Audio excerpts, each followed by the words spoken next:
রাতের অন্ধকারে একদল মানুষ হাতে যা ছিল তাই দিয়ে মাটি খুঁড়ছেন আর পাগলের মতো কি যেন খুঁজছেন। এভাবে রাতভর মাটি খুঁড়ে গুপ্তধনের খোঁজ করছে গ্রামবাসী। সাভা সিনেমার ভাইরাল এক গুজব শুনেই এমন কাণ্ড ঘটিয়েছেন তারা। গ্রামবাসীর গুপ্তধন খোঁজার এমন ভিডিও সোশ্যাল মিডিয়ায় ছড়িয়ে পড়েছে। গেল মাসে মুক্তি পায় ঐতিহাসিক সিনেমা সাভা। মুঘল সাম্রাজ্যের অন্যতম কেন্দ্র ছিল ভারতের মধ্যপ্রদেশের বুরহানপুর।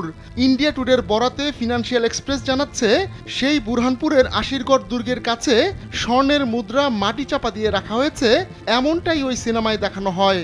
এরপরই ওই সিনেমা দেখা গ্রামবাসী সেখানে হুমড়ি খেয়ে পড়ে। জেনেক্সে শিফট করো, লাইফকে লিফট করো। হাতুড়ি, চালুনি, টর্চ, মেটাল ডিটেক্টর, হাতের কাছে যে যা পেয়েছেন তাই নিয়ে হাজির হন আশিরগড় দুর্গের কাছে। এরপর রাত 7টা থেকে 3টা পর্যন্ত চলে খোঁড়াখুড়ি।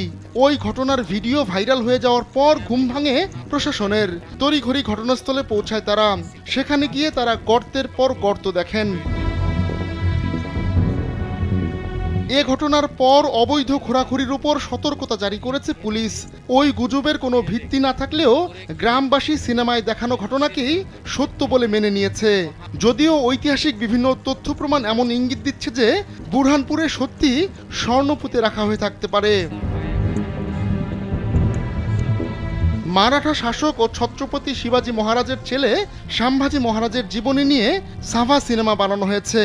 শিবাজী সাওয়ান্তের মারাঠি উপন্যাস সাভার উপর ভিত্তি করে এই সিনেমা নির্মাণ করেছেন লক্ষণ উতেকার। সিনেমায় মূল চরিত্র অভিনয় করেছেন ভিকি কৌশল। এছাড়া রাশ্মিকা মান্দানা, মহারানী ইয়েসুবাই, অক্ষয় খান্না, অরঙ্গজেব, আশুতোষ রানা, সরসেনাপতি হাম্বিরাও মোহিতে, নীল ভূপালাম প্রিন্স আকবরের চরিত্রে অভিনয় করেছেন। আহমদুল্লাহ শিকদার, কালবেলা।